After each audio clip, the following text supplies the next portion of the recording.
واحلل عقدة من لساني يفقهوا قولي رب زدني علما رب زدني علما رب زدني علما۔ محترم پرنسپل صاحب، دیگر اساتذہ کرام اور میرے پیارے بھائیوں اور بہنوں، السلام علیکم ورحمۃ اللہ وبرکاتہ۔ میں آج آپ سب کے سامنے جس موضوع پر بات کرنے جا رہی ہوں وہ ہے اللہ پر توکل۔ اعتماد، اعتبار، یقین، یہ سب رشتوں میں بہت اہم کردار ادا کرتا ہے۔ وہ رشتے جن میں اس طرح کے کوئی عناصر نہیں پائے جاتے وہ رشتے کھوکھلے ہو جاتے ہیں اور پھر آخر میں وہ رشتے ٹوٹ جاتے ہیں۔ آپ بہن بھائی کا رشتہ دیکھیں، ماں باپ کا رشتہ، میاں بیوی، کوئی بھی رشتہ، اس کی بنیاد جو ہے جس پر وہ رشتہ قائم رہتا ہے وہ ہے اعتماد، یعنی کہ ایک دوسرے پر بھروسہ رکھنا۔ آج ہمارے معاشرے میں ایسا کیوں ہے کہ آپ کل کسی سے دوستی کرتے ہیں اور اگلے دن وہ ٹوٹ جاتے ہیں؟ کیونکہ آپ کے اندر ٹرسٹ ڈیولپ نہیں ہوتا۔ آپ کا بھروسہ کس لحاظ پہ ہے؟ مطلب کے اوپر۔ آپ ایک دوسرے کے لیے بالکل انجان ہیں لیکن صرف اس غرض سے ایک دوسرے سے ملتے ہیں کہ آپ کو اس سے مطلب ہے۔ ہم نے انسان پر اعتماد اور بھروسہ کرنا چھوڑ دینا ہے۔ جب دنیاوی رشتوں کی بنیاد ہم اعتبار پر رکھتے ہیں تاکہ وہ مضبوط رہے تو یہ تو پھر بھی اللہ کے ساتھ آپ کا تعلق ہے۔ تو ایسا کیسے ہو سکتا ہے کہ آپ اللہ پر توکل نہ کریں اور آپ کا رشتہ مضبوط رہے؟ سب سے پہلی جو سیڑھی ہے وہ ہے ہی توکل کی۔ جیسے جیسے آپ توکل کرتے رہیں گے آپ کا ایمان اور گہرا ہوتا جائے گا۔ ہم اعتماد اور اعتبار تو کرتے ہیں لیکن اس کی سٹیج جو اس کا لیول ہے وہ بہت کم ہوتا ہے۔ بالکل ایسا ہی ہے کہ ہم لوگ اللہ پر ایمان تو لے آئے لیکن اس پر ڈرتے نہیں ہیں۔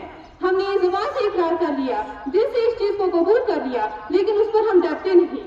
جب آپ ایمان لائے ہیں تو آپ نے ڈٹنا بھی ہے، آپ نے اس چیز کے خلاف جانا ہے کہ میں حرام نہیں کماؤں گا، میں حلال کماؤں گا کیونکہ یہ میرے اللہ کا حکم ہے۔ اور یہ چیز آپ میں کب آئے گی؟ جب آپ اللہ پر توکل کریں گے، جب آپ کی ضروریات جو ہے وہ انسانوں پر مبنی ہو جائے گی، جب آپ کا بھروسہ انسانوں پر ہونا شروع ہو جائے گا پھر آپ اللہ کے راستے سے الگ ہو جائیں گے، کیونکہ اللہ تعالیٰ تو خود فرماتے ہیں کہ وہی بہترین رزق دینے والے ہیں۔ تو پھر ہم کیوں اپنے باس کو یا کسی اور انسان کو اپنا رازق سمجھتے ہیں؟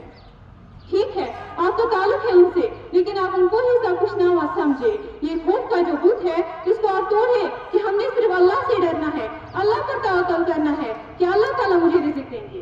مجھے نہیں پتا کس طرح وہ دیں گے لیکن وہ دیں گے کیونکہ وہی دینے والا ہے۔ آپ مانیے جیسے آپ ایک اندھیرے کمرے میں ہیں، اس میں دونوں طرف ایگزٹ ہے لیکن آپ نہیں جانتے کہ کون سا ایگزٹ آپ کو سیدھی طرف لے کے جائے گا۔ اس کمرے میں بالکل جو ہے وہ اندھیرا ہے۔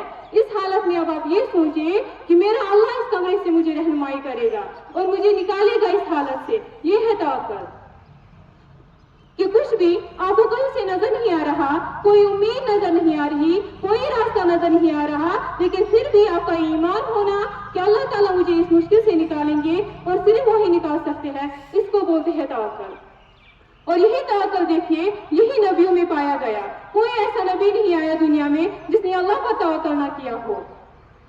حضرت موسیٰ علیہ السلام کا واقعہ آپ نے سنا ہوگا کہ حضرت موسیٰ علیہ السلام کو جب جادوگروں نے آزمایا تو حضرت موسیٰ علیہ السلام خوف میں مبتلا ہو گئے کہ میں کیا کروں؟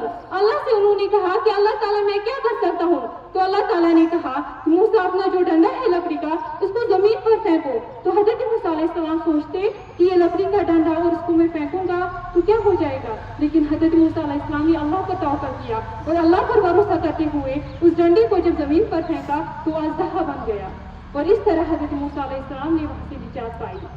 اسی طرح جب فرعون کا لشکر حضرت موسیٰ علیہ السلام کو ڈیرہ ڈالنے کے لیے آپ کے پیچھے پہنچا تو حضرت موسیٰ علیہ السلام سمندر آ گیا سامنے، تو حضرت موسیٰ علیہ السلام کو اللہ نے کہا کہ موسیٰ اپنا وہی عصا جو ہے وہ آپ سمندر میں پھینکے تو وہ رستہ بن جائے گا۔ تو وہاں پر کیا تھا؟ وہاں پر توکل تھا، اللہ پر بھروسہ تھا کہ میں جو اللہ مجھے کہہ رہے ہیں میں کروں گا تو ایسا ہی ہوگا۔ جب اللہ تعالیٰ ہمیں اس قرآن میں فرماتے ہیں کہ آپ نے جو ہے وہ اللہ پر بھروسہ کرنا ہے، آپ نے سیدھے راستے پر چلنا ہے اور دیکھیں پھر اللہ تعالیٰ آپ کے لیے کیسے کیسے آسانیاں بنائے گا۔ جب اللہ تعالیٰ فرما رہے ہیں کہ ہر مشکل کے ساتھ آسانی ہے تو پھر ہم کیوں اللہ پر بھروسہ نہیں رکھتے؟ یہ تو وہی بات ہو گئی کہ ہم مانے تو ٹھیک، ہم نے قرآن میں پڑھ لیا، ہم نے دل سے تصدیق کر لیا لیکن پھر بھی جب امپلیمنٹیشن کی بات آ رہی ہے تو پھر ہم اس سے جو ہے پیچھے ہٹ رہے ہیں۔ پھر بھی ہم نے دوسروں پر بھروسہ کرنا شروع کر دیا کہ ہاں وہ فلانے نے مجھے وہ بات کہی ہے تو وہ ضرور مدد کرے گا۔ حدیث میں آتا ہے کہ حضور صلی اللہ علیہ وسلم فرماتے ہیں اگر تمام انسان تل جائے تمہیں نقصان پہنچانے پر تو نہیں پہنچا سکتے مگر وہی جو اللہ نے تمہارے لیے لکھ دیا ہو، اور اگر تمام انسان تل جائے تمہیں نفع پہنچانے پر تو نہیں پہنچا سکتے مگر وہ جتنا اللہ نے تمہارے لیے لکھ دیا ہو۔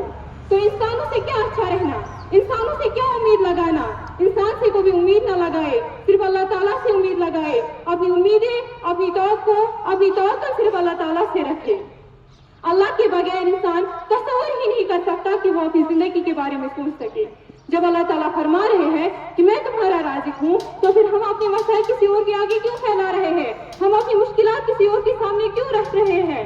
کیونکہ اس لیے کہ ہم ایمانی طور پر کمزور ہیں۔ ہم نے اپنے ایمان کو مضبوط کرنا ہے اور اللہ تعالیٰ پر بھروسہ کرنا ہے۔ جب آپ اللہ تعالیٰ پر بھروسہ کریں گے تو واللہ آپ صرف تصور کریں گے وہ چیز آپ کے پاس ہوگی۔ ہم اتنے مضبوط ہو کہ ہم مانگے اللہ سے کہیں کہ اللہ تو دے سکتا ہے، مجھے بس یہ چاہیے، آپ نے مجھے یہ دینا ہے، کیونکہ اللہ تعالیٰ دے سکتا ہے۔ ہم کیوں اس طرح مانگتے ہیں؟ ہماری دعاؤں میں وہ طریقہ ہی نہیں مانگنے کا۔ ہم پہلے تصور کریں کہ ہم کس سے مانگ رہے ہیں، اور جب ہم مانگ رہے ہیں خالق سے، رب العالمین سے، تو پھر ہم کیوں اس طرح مانگ رہے ہیں کہ پتہ نہیں اللہ نے دینا ہے کہ نہیں، چلو مانگ لیتا ہوں رسم و رواج کے طور پر۔ اس طرح نہ مانگے، اللہ سے مانگے کہ یا اللہ مجھے ضرورت ہے اور تو جانتا ہے، بس مجھے یہ دے دے۔ اور جب ہم مانگیں گے اللہ سے تو انشاءاللہ اللہ تعالیٰ ہمیں ضرور دیں گے اور ہمیں نا امید نہ کریں گے۔ آخر میں اللہ سے یہی دعا کرتی ہوں کہ اللہ تعالیٰ ہم سب کو سننے سے زیادہ عمل کرنے کی توفیق عطا فرمائے۔ وآخر دعوانا ان الحمدللہ رب العالمین۔ السلام علیکم۔